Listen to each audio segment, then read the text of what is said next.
الحمد لله رب العالمين والعاقبة للمتقين ولا عدوان إلا على الظالمين، وأشهد أن لا إله إلا الله وحده لا شريك له، وأشهد أن محمدا عبده ورسوله. أما بعد، السلام عليكم ورحمة الله وبركاته. طبعا wax kale ka hadli mayno musiibadan maanta dusheena kaga soo dhacday ayaynu ka hadlaynaa. heshiiskan lagu sheegaya heshiis petrol kaas ayaynu ka hadlaynaa. marka si aynu u fahamno sheekada, waxaan arkay meelo badan oo wax isku yara khaldan yihiin channeladan youtube-ka iyo facebook-ka iyo waxa meelo badan oo maaragtay sida xaqiiqada aan wax looga soo tebinin ayaan arkayay. markaas aynu qisada bal horta si fiican ugu fahamno. waxaan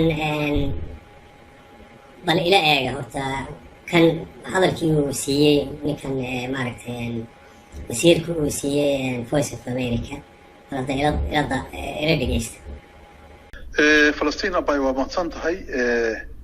heshiiskan maanta aan shaacinay wuxuu ahaa heshiis hore usoo socday oo soo bilowday 2013 shirkadan waa shirkad Soomaaliya ka haysatay qandaraas hore oo horey dowladii hore madaxweyne xasan sheekh lagu siiyey, anigana dhameystirkeedii aan ku jirnay. heshiiskan waxaa la saxiixay 15 bishan. haddana waa 19 bisha. marka aad sheegtay maxay muddadaasi u qaadatay heshiiskan in la ogaado? wax la qarinayo ma jirin. haddii la qarin lahaa maanta ma sheegeen, laakiin wax kasta waxay ahaayeen waqtigoodii iyo inaan ilaaminay noqotay maanta inay noqotay. waa mahadsantahay. hadda waxaad ka mid tahay dowlad xilka sii haysa oo muddo xileedkeedii dastuuriga ahaa uu dhammaaday. heshiisyada masiiriga ah waxaa la sheegay inaan la saxiixi karin kadib markii 4 sano ay idin dhammaatay. maxaa sharciyada oo aad u haysay in heshiiskan aad saxiixday xilligan? dowladda sharciyad male cid dhihi karta male, sababtoo ah baarlamaanka Soomaaliya ayaa wuxuu ansixiyey markii doorashada la galayay inta dowladda institutions dowladda cid bedesho laga helayo. waxaa sharci ah oo sii fadhinaya oo howshooda gudanaya cid kasta meeshay joogta inay howsheeda ka wado. baarlamaankii, madaxweynihii, ra'iisul wasaarihii, xukuumaddii intaba waxay u fasaxan yihiin inay howlahooda maalmeedkooda ay wataan oo shaqadooda dhamaystiraan. laakiin heshiisyada masiiriga ah kuma jirin in la gaaro. heshiiskan waxaan rabnay inaan saxiixno bishii January 2020. shirkadihii xamar bay yimaadeen, qodobo yaroo markaas loo gartay in dib loo eego ayaa lagu noqday. golo wasiiro qaybta qandaraasyadaana ansixiyey. heshiiskaas maalintaasuna ansaxay, laakiin maanta waxaa la saxiixay 15. xafiiska madaxweynaha iyo ra'iisul wasaaraha labaduba waa ay diideen heshiiskan, waxayna sheegeen inaanay waxba ka ogeyn. yaa kula ogaa madaxda? horta sida saxda ah waxa weeye madaxda dowladda waa maalinka waa iga sarreeyaan labadoodaba, laakiin faylkan waxaa si khaas ah u hayay aniga iyo madaxweynaha aad isaga warqabnay muddo dheerna ka wada shaqaynayeen. hadday noqoto sharcigii batroolka, hadday noqoto shirkadahan inay xamar yimaadaan, hadday noqoto in heshiiskan la galo, intaba laakiin si khaasa madaxweynaha hawshaan iila waday. marka hadda madaxweynihii waa kaaga baxay, see u aragtaa in madaxweynuhu uu yiraahdo waxba kama ogeyn waana qalad?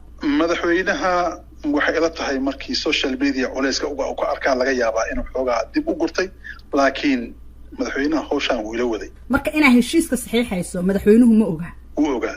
marka wax wada hadala ma yeelateen kadib markii uu hadalkan soo saaray madaxweynuhu oo uu yiri waxna kama ogin mana ogeyn? ma tiri madaxweyne aniga adiga waa ka wada shaqeynay maxaa dhahay? waan ka wada hadlaynaa hawshaasna waa xal waa ka gaari karnaa. heshiiskan la gaaray marka muxuu dhigayaa? bal wax yar faahfaahin yar naga sii. heshiiskan wuxuu dhigayaa in waa heshiis loo yaqaan heshiis wax soo saar wadaag. shirkadda loo saxiixay waxay maalgelin doontaa xirmooyin oo shidaal Soomaaliya insha Allah. ayaga xoolahooda gelinaya, wixii soo baxana Soomaaliya iyo shirkadda way wadaagi doonaan, iyadoo weliba Soomaaliya ay qaadan doonto cadka ugu badan oo ka soo baxa wax soo saarkaas. marka waa xagee halka shidaalka laga soo saarayo? xirmooyinka hadda waxay ku teedsan yihiin 3 xirmo. waxay ku taallaa galmudug iyo ku aadan koonfur galbeed iyo Jubbaland.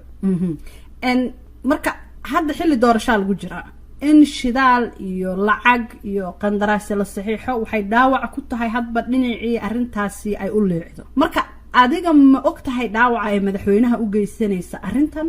ma mid aad ku tala gashaa mise waa mid waqtigeeda uun ku timi? waxaaba yaraatay ma aaminsan in dhaawac ay geysanayso, sababtoo ah heshiiskan waa heshiis markasta taagan oo in la buuxiyo oo ahaa anagana waqtigiisii buuxin marka la saxiixayo heshiisyadaasi waaweyn iyo sida kuwa ganacsiga ama wax soo saarka waxaa jira wax la yiraahdo signing bonus oo ah lacago aan ku jirin lacagaha lagu heshiiyey oo saxiixa la isku siiyo ma jirtaa wax lacaga ama signing bonus oo laydinku siinayo saxiixa heshiiska marka la saxiixo waxaa xirmo kastoo la saxiixo wuxuu leeyahay signing bonus oo u dhiganta $1 milyan sida heshiiska u yahayna muddo bil gudahooda ayaa bangiga dhexe Soomaaliya ku soo dhacaysa lacagtaasna dawladda Soomaaliya iska leh marka meeqa heshiis waa marka meeqa xirmaa la saxiixa hadda 7 xirmood la saxiixa marka waa $7 milyan lacag ah in hal bil gudaheed ay bangiga dhexe ku soo shubanto sax waa saas madaxweynaha ra'iisul wasaaraha maadaama ay diideen in talaabooyin la qaadaa dhici karta inaad xilkaaga waad aragtaan kaamarkuu yidhi wasiirku isma lahayn yacni labadii sano ee ugu dambeysay oo dhan wuu hadlayay arrimahaasuuna ka hadlayay wuxuu ka hadlayay mar walbaba inuu madaxweynuhu uu ka diiday ayuu ka hadlayay isma u lahayn wixii baa dee lasoo faagaya bal marka cajaradda tan fideogan oo laga duubay hadda muddo sanad iyo 6 bilood laga joogo bal hadda isna ila dhageysta waxa loo yaqaan bitround ama xirmooyin la soo bandhigay oo 7 xirmo ah way socdaan inkastoo doorashooyinkii ay nagu soo galeen aniga waxaan maadaama 4 sano iban aan joogay oo heshiiskii baydhabo aan qayb ka ahaa sharcigii batroolkana aan ka soo shaqeeyay waliba aqalka sare iyo golaha shacabkana igala aad gacan ii siiyeen hay-addii aan dhisnay waxaan laga sagani waxaa ka dhiman in at least marka xataa hal bilood Allah ka dhigay in la saxiixo laakiin maadaama doorasho lagu jiro madaxweynaha wuxuu aniga iyo madaxweynaha markaan ka doodnay iyo wasaaraha waxaa la igu qanciyay in doorashada kadib waxaan la sameeyo laakiin waxaan aaminsanahay cid saxiixdo dawladdii saxiixda shidaal inay Soomaaliya wax weyn u qoon doonto insha Allah xukuumadda hadda jirta dokumentiyaashii lagu heshiin lahaayoo dhan way diyaarayso waad aragtaan wuxuu ku qiray halkaa inuu madaxweynuhu ka diiday kuwo kale oo fara badan baa jira oo haddaad magaciisa ku qortid matalan youtube-ta oo kale haddaad magaciisa ku qortid wasiir cabdirashiid aad ku qortid wasiirka batroolka waxaad helaysaa 100 fiideo oo muddadaas oo dhan uu kaga hadlayay inuu madaxweynuhu ka horjoogay nasiib darro siyaasiyiintii Soomaalidu waxay noqdeen dad raqiis ah oo shisheeyaha u dhalay sarsaran Soomaalida u xoog badan waa dad aan waxba aaminsanayn wax allaale waxay ka baydhayaan aanay jirin iimaan aan lahayn aan diin lahayn aan waxba yacni waxaynu ku jirnaa khatar aad u weyn baynu ku jirnaa ilaahay ha inoo sahlo baad arkaysaa kuwii shalay badda dhacay baa isa soo taagayo qaar carshaar isa saarayeen qaarna ma ogi iyagoo kaftamaya oo ku marka waxa weeyaan haddaan isla xisaabtan jirin waa arrimaheenu wallahi waa meel xun bay marayaan marka waynu aragnaa sheekada arrintan waa arrin shirqoola shirqoolkan ayaa ka dambeeya akiid waa waxaan ma ogtahay dee shaki ku jirin inuu ra-iisul wasaaruhu ka dambeeyo sababtu waxay tahay ra-iisul wasaaraha iyo ninkan waa niman aada isugu dhow ra-iisul wasaaruhu intaanu noqon ra-iisul wasaare ninkan shirkadiisa u shaqayn jiray isagaana keenay oo ka dhaadhiciyey maaragtay nuuday iyo fahdi yaasiin iyo nimankaa ka dhaadhiciyey sidaasaa madaxweynaha loogu geeyo oo lagaga dhaadhiciyay inuu nin wanaagsan yahay marka rooblena de waynu barannay rooble tan iyo intii mashaakilku ay bilaabmeen waxaad moodaa bahalka la yidhaahdo maxaa la yidhahdaa bahal yar oo la yidhaahdo oday geelii bahay annaga mooyi kale waxyaabo kale laga yidhahda waa kulli mantaqadayada waxaa laga yaaba oday geelii bahay waa bahal yar oo luga fara badan leh bahalkaasu xagga horuu indho iyo ku leeyahay iyo af iyo waxba ku leeyahay haddii aad halkaa kaga timaadid isagoo aan isrogin buu dib u cararaya haddaad xagga dambe kaga timaadid haddana oo labada xagga hore iyo xagga horeba kaga timaadid dhinaca midigta ama bidixda buu cararaya. Rooble xaalkiisu waa saas. Marka mushkilad laga baxo inkastoo mashaakilkiisii wax walba oo uu sameeyay isagii dib ugu noqdeen ama socon waayeen, haddana waxa weeye subaxii aynu subax walba aynu ku waabiraysanaa shaqool cusub. hadda arrintan markay dhacday oo shirkadii laga ogaaday madaxweynuhu waa tuu soo saaray digreetada uu ku buriyey maaragtay heshiiska. wax yar ka bacdina isna sida ra-iisul wasaaruhu soo saaray sida digreetu soo saaray uu ku burinaya, weliba ku hanjiray oo yidhi tallaabaan qaadaya. sidii loo filayay bal tallaabaduu qaado, lanna isaga arrintan u madax bannaan oo golihii wasiirada isaga madaxda, tallaabada uu qaado sidii loo filayay baa waxaa soo guddigii doorashada oo uu dee isagu haysto markii hore maaragtay isagu uu xalaalaystay. anigu garan maayo dee sida loogu daayay inuu maaragtay xubnihii uu keenay oo dhan oo wixii kalena bedelo, wixii uu keenayna loo ogolaaday, taa khilaafaadka iyo taa doorashada federaalka. kuwii baa warqad soo saaray. warqadaas maxay leedahay? ninkan wasiirka waxyaabihii loo diiday waxay ahayd oo arrintan waa isagana ku cadaadisay, xildhibaannimadii baa loo diiday oo koonfur galbeed u diiday. nin kalaa loo magacaabay kursigiisii. warqad baa soo baxday halkaynu ciqaabta sugaynay.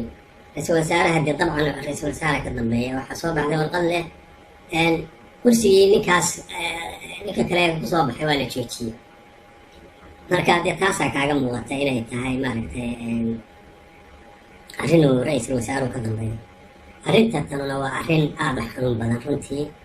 marka tii laga yimaado badda waa arrintii labaad ee maaragtay naga soo derista. arrin khatara weeye. sharci ahaan siday noqon doonto allahu aclam, anigu sharci yaqaan miyihi, laakiin shirkadda tan dabcan dee way la imanaysaa inay ashkato iyo ay wax maxkamado iyo wax aan u malaynaya arrimaha caynkaas kulli waa dhacayaan. dhibaato waddanka mar kale qalalaasa geliya. farmaajo arrintan dembi ma ku leeyahay? haa, 100% buu ku leeyahay. sababta maxay tahay? inkastaanu tan maanta isagu aanu mas-uulka ahayn, waayo maanta dee isagiiba waqtigan uu ku jiro taa iskuma kiciyeen. laakiin farmaajo inta uu wasiirkan hadlayay oo dhan shirkadaasaa la hadalhayay. shirkaddu waa shirkad maafiya. maynu filayn maanta iyadoo shirkado badan oo caalamiya oo ay safinoo kusoo jiraan in shirkado tuuga ah lala macaamilo. shirkadda tan kolley waxbuu ka ogaa madaxweynuhu oo waa la isla ogaa markii hore. yaan la isla ogaan saayacan hadda dhacay, yaan la isla ogaan, laakiin shirkaddu laynkay ku jirtay. sida loo badinayo shirkaddu waa isla shirkaddii Som Oil oo magacii bedelatay. dadkuna waxay leeyihiin maaha waa mid kale. almuhiim waxa weeyaan shirkadaha kan tuugada ee maafiyada ah dee waxaa maanta ina dhex geliyey madaxweynaha. waxaa loo doortay waqtigii xasan sheekh. dadku waxay ka xumaayeen wixii uu xasan sheekh maaragtay sameeyey iyo heshiisyadii iyo digri waxyaabihii faraha badnaa ee uu maaragtay sameeyey baa laga cadhooday. saasaa farmaajo soo saartay. waxaana laga filayay wixii uu xasan sameeyey oo dhan inuu buriyo. soomaa garan ma uu burin, may dhicin, bal wixii baa lagu sii shaqaystay. shirkadda tan waa shirkadihii uu ka tegay xasan sheekh. xasan sheekh baa hawshan la waday, halkeedii baa laga sii waday. daliil kale, waqtigii qalbi dhagaxa la qabtay waxaa la isticmaalay heshiisyadii uu la galay Ethiopia. xasan sheekh la galay baa la isticmaalay. Soomaaliya marka waxa weeyaan wixii xasan sheekh uu ka tegay oo dhan waa hursan yahay. marka farmaajo uu ku leeyahay nasiib darrona la oo hadli maayo ummadda oo wax u sheegi maayo, ugama aynu baran. maanta arrintan waxay u baahan tahay inuu ummadda la hadlo oo wax u sheego oo ka dhaadhaweeyo waxaa jira, laakiin dee ugama aynu baran. xaalada murugsan oo saas oo weligiiba waa aamusi jiray. use ahaan mayso, wanaag uma aha iyo maaragtay badbaado uma aha inuu iska aamuso. arrimaha caynkan oo kale haddaanu iska moosin, haddii xaqiiqada aanu runta ka sheegin, dee waxa weeyaan isaga unbay kusoo noqonaysa.